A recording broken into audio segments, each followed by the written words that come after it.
Today on episode 8 of the Landing Space Podcast, we are talking about our why. Why we started our business, why we're doing what we're doing, and all in all, why we love the businesses that we decided to start.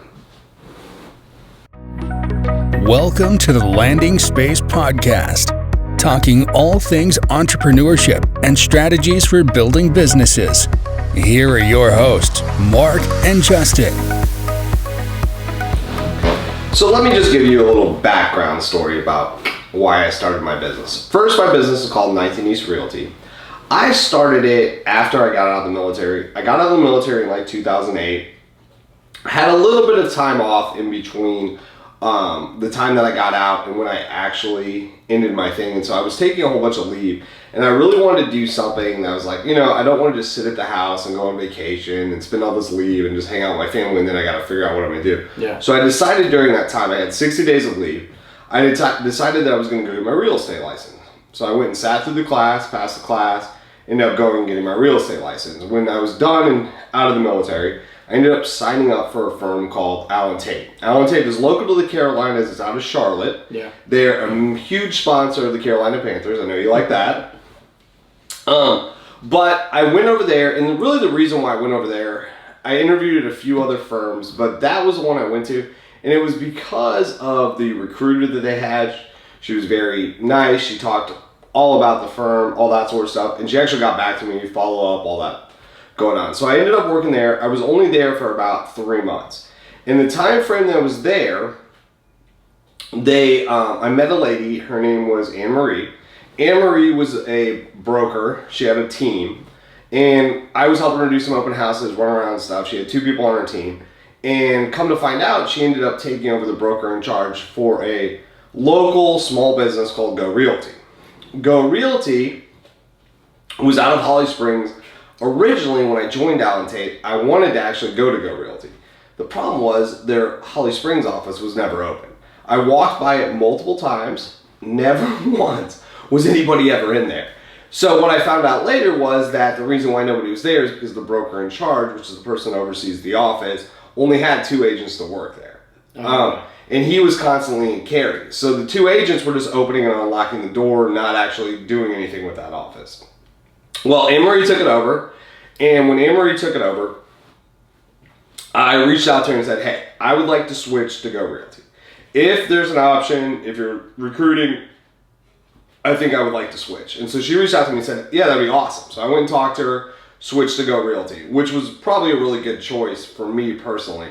Because what happened when I was at Go Realty is I started getting systems in place and setting up stuff that I needed to do in order to grow my business. Yeah. At Allen Tate, it was more do our stuff. This is what we like. This is what you need to do. This is the path you need to follow. You need to do this. And it was very outdated. There was stuff that was there that just wasn't currently working. We went from 2008, you're led to social media. All these real estate firms have older agents. The average age, I think, of a real estate agent at that point was like 55, 60. At Allen Tate? Yeah. And so you were dealing with a much older generation of realtors that had, handwritten cards, going to lunch with clients. Handwritten cards? Oh yeah, they were sending handwritten cards every month to people saying, hey, thank you so much for being one of the people I love, all that sort of stuff. So they were writing this card, sending them off. That's how they were getting business. And honestly, it was working. Like, handwritten cards work. It's just a matter of who you send it to and what you do. And they were getting some business with it. Well, back to Go Realty. Went to Go Realty, started putting all my systems together, started doing really well there. And then, about a year after being at Go Realty, we got blindsided. I mean, hit with a freaking bus, right? No idea it was coming. No idea it was even happening, but that bus freaking crushed everybody in there. They didn't sell. What they decided to do, I don't know why, is they decided to join Better Homes and Gardens. So they decided to turn Go Realty into a franchise of Better Homes and Gardens, which, when you look at Go Realty, it was probably one of their poorer decisions they made as a business. Yeah. The reason why it was one of their poorer decisions, why I believe it was one of their poorer decisions, is because you took all these agents that had established themselves through Go Realty with their own systems, their own processes, all this, and then you went to Better Homes and Gardens, which required you to pay a franchise fee, which was on every transaction, which was like 3.5% on top of whatever the split is. So now you're reducing the total commission that an agent's getting. Yeah. You're trying to sell and say, hey, we're going to give you guys this package and you got all this stuff you're going to be able to use and you're going to generate leads and all that sort of stuff. But the problem with that option and that decision, right, was the fact that we already had it. Everybody in the firm already had their own systems, their own processes set up. Everything was already established, so it's nothing you need. So now what you're doing is you're losing commission. All you're doing from joining it is losing commission because nobody's going to take the time to give all of our data to Better Homes and Gardens, all of our leads, all of our stuff, put it in their own system and be like, oh, they have no access to it. If you guys leave the firm, you're going to get it. Nobody believes that. Did they not think that you didn't have your own process already? No, they knew that. They knew that because they were pushing it out and helping us do it. Oh. So I have no idea what the thing is. I believe it was a growth mindset, right? Yeah. We're going to go into there. We're going to be able to grow past a certain point. We're going to be able to recruit. We're going to have the Better Homes and Gardens name. I really think that was the thing. I think it was more of a growth. We want to grow. We want to have more agents because we did. We went from like 60 agents to like 180, 160 overnight.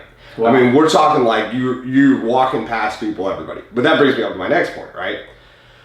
So, got my own processes, losing money at Better Homes and Gardens now.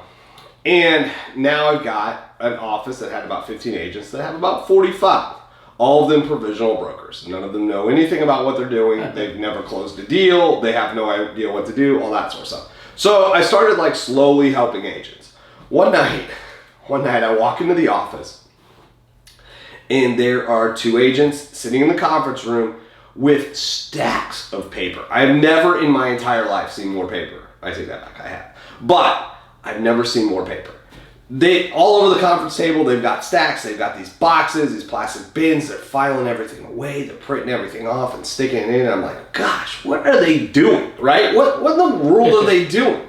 Well, come to find out, they felt that they had to handwrite the contracts and they need to handwrite the stuff. Seriously? Nobody had explained to them what zip forms was. Well, zip forms are what we use in order to implement all of your stuff without having to print anything, and then you just e-sign over to everything, right? So that's what we use. But nobody had signed them up for it. Nobody had explained it to them. So now I'm like, oh, jeez. So I took the time out of the thing to start sharing and pulling it up and sharing it on the TV and telling them what to do and how to access everything. Yeah. And miraculously, they actually had the logins. So they could log into their own zip forms, sign up, but they didn't know what it was. So it was just an email they got, hey, here's your login information for this stuff that we use, right? But they had no idea what it was. So I helped them do that, and then I started helping more and more agents. Well, as I did that, I realized that that was actually something I enjoy. Well, it got to the point where I was getting tired of losing money. And so I decided, I need to start my own firm. And so I started looking into how that works. And the process with looking into how that works was, what I do, what happens. And so that's kind of where I'm at with it. I started, that's how I got to the point where I started it, and then I'll talk about more what happened after that. So let's hear how you got into your domain. Well, I'm pretty much in a different field, and my industry is in medical. So I'm a respiratory therapist and a nuclear medicine technologist. That's what I'm certified to do. I used to work at the hospital, and I just kind of got tired of politics at the hospital. I wanted to kind of do my own thing. I wanted to be more of a contribution to society, because a lot of the healthcare right now is so expensive. If you don't have insurance, it's hard for you to seek medical attention. So when I finished nuclear medicine school, I worked with a company. It was a mobile company. What they did was they went to different doctors' offices. We had to carry this 1,500-pound machine, put it into a van, and take that to one location. Then do a bunch of studies there on patients, and then load it back up. And it got very, very tiresome. I mean, I was good at it, and I kind of knew. I helped the company get business, because I originally started here in this part of North Carolina. There's only a couple of clients that they had here, so I kind of got more clients, helped the business grow. But then they saw that, I was able to help contribute to marketing and getting more business, and they kind of dumped that on me to try to market and get more business. Right. At the same time, the business I got them, they never compensated me for it, for extra stuff. They just wanted me to work it. They kind of use that, if you want hours, get more business for yourself type of thing. So I was like, I'm getting screwed in this situation. Yeah. So I was in the process of trying to open up my own mobile company, doing the same thing, because I didn't sign a non-compete or anything with them. And when they found out, they tried to get me to sign non-compete right away. Well, no, I'm not going to sign non-compete now. Yeah. I'm on my way out. So a lot of the doctors that I had talked to and got the business, they wanted to follow me. So I told them, okay, I'm not going to be with the company anymore. I didn't tell them that I was, I wanted to leave kind of without them any knowledge that I was trying to get their clients until I was totally out. So once I got out, I tried to start my company, but then I got approached by another company, which was a competitor for my old company. And it was ran by this guy, and I trusted him, and we worked together for, I think, about 2.5 years, grew the company to a ridiculous amount. But at the same time, during that process, I traveled so much. I went from going to Georgia to North Carolina to Virginia. I never saw my family. Right. So I'm like, I don't think I want to start my business like this, but I don't know if I want to do this travel. Yeah. So I thought about what other credentials I had. So I was like, I'm a respiratory therapist. I used to work at the hospital, but I want to basically establish something that's local. Well, my mom got sick, and my mom couldn't get any medical treatment because she didn't have insurance. So, she had to go get an ultrasound, which they charged her like $800 just to go in, and she didn't have insurance, so I kind of had to pay that for her. And then after that, they found something that she had to go do another procedure, and they charged her $2,500 for an MRI. I'm like, this is expensive, and there was no program they had for people who didn't have insurance. So right. That was my sole motivation to start the business I have now. We're basically a diagnostic company now. We pretty much do sleep studies, but we also do ultrasounds, and we're trying to gear into providing some of the medical diagnostic procedures out there. But my sole focus for the company is making sure it's affordable. So we're actually, I talked to some investors, and I couldn't get any investors at one point until I had my buddy just dump a bunch of money in my account one day, because he's like, I trust that you'll make it successful. And I was like, nobody's ever trusted me this way. So yeah. I basically had to learn how to set up my own diagnostic facility. I've never done anything like that. I went to talk to some doctors. They wouldn't tell me how to do it because I'd be a competitor in the town. Yeah. So it was a lot of legalities that I had to go through. But I started networking, which is one of the things that I went to some conferences for doctor conferences, and I met with a group of people that had a sleep lab. And they were nice enough because I wasn't going to be a competitor with them. They were from Nevada or something. Yeah, I don't care. So they sat down with me. We had like lunch, and they said you have to set up a IDTF, which that's what I had to do, which was an independent diagnostic testing facility. Since I'm not a doctor, I'm not in the state of North Carolina, I can't own a facility like that unless I said I can't own a radiology facility. Yeah. But I can own an independent diagnostic facility. So I did all the conferences I needed to try to get that approved, and I had pretty much backing with this company gave me some money also to try to get it started, because they were kind of the same boat. They were like sales rep. One of the guys that actually started that company over there in Nevada, he was a used car salesman at one point. He had no experience in healthcare. But right. He figured it out, so I'm like, if he can figure it out, I yeah. can. Yeah. I mean, I'm in healthcare. So I just called a bunch of people, and then again, my mom got sick again, and I kind of lost hope because it took such a long time to get it started, and I got screwed by a bunch of business partners that I thought I could trust. But when my mom got sick again, I was like, okay, I need to speed this thing up. So I couldn't find any workers because I didn't know what kind of credentials they needed, but I knew I had the credentials, so I started working it myself. Yeah.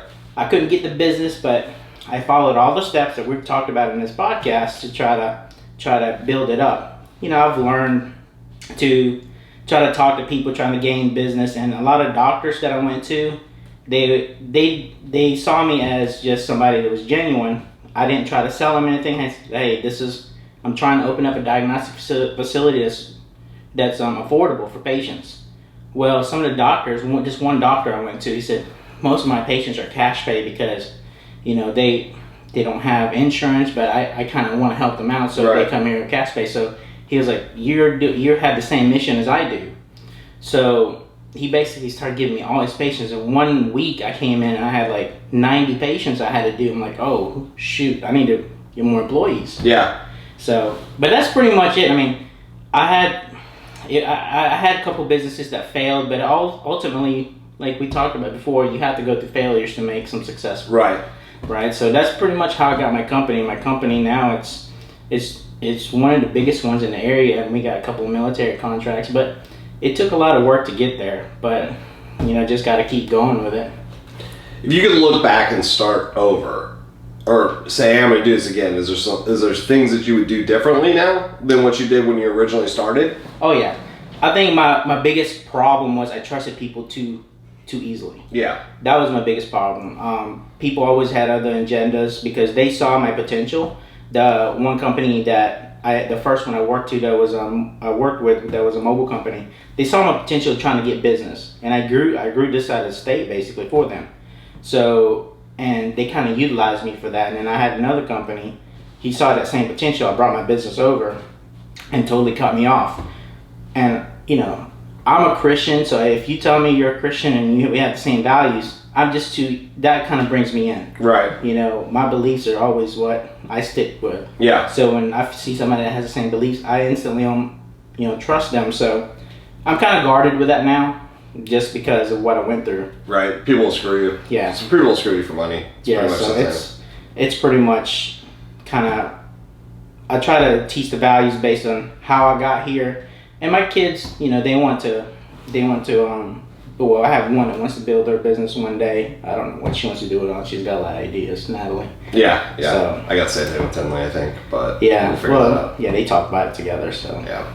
I think one of the things that I should have done earlier is to ramp up my recruiting. I think that I should have recruited more agents earlier and not just kind of been like, I just want to stick to myself and do it. Right. I think that's one of the things I regret is not adding more agents and trying to grow faster.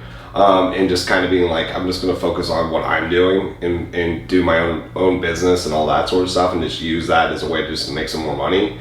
I think that if I would have done that, because that's something that I personally enjoy, is the growth and helping other people and seeing agents get their first deal or do something differently. I think that's one of the things I really like and enjoy. And you kind of lose that I lose that personally when I'm focusing more on my own business and not being able to put that in. And that's something that I'm focused now on more, and that's something that I think I'm going to enjoy doing as I go on with my own real estate firm. Yeah, I have a lot of businesses I've got my hands in right now, but I try not to overwhelm myself, just because when you have too many things going on, too many businesses to try to focus on, you can't really focus to one thing, and that you're going to hinder your main business from being successful. So, but I think that whatever growth I go to, I don't know if I'll ever get rid of this company, even though I've got people that's asking me for it, just because I want the values to stick around. Right. What I wanted it to be. If a hospital comes and offers me a ton of money for it, and they're just going to jack the prices up, like the whole part, that contradicts why I started it anyway. Yeah. It's not staying on your own mission and your own goals. Yeah. So, that's the biggest thing with it. All right. Well, that's it for our episode 8. We will see you on our next episode. Thank you for listening to this episode of the Landing Space Podcast. Make sure you subscribe so you don't miss any future episodes.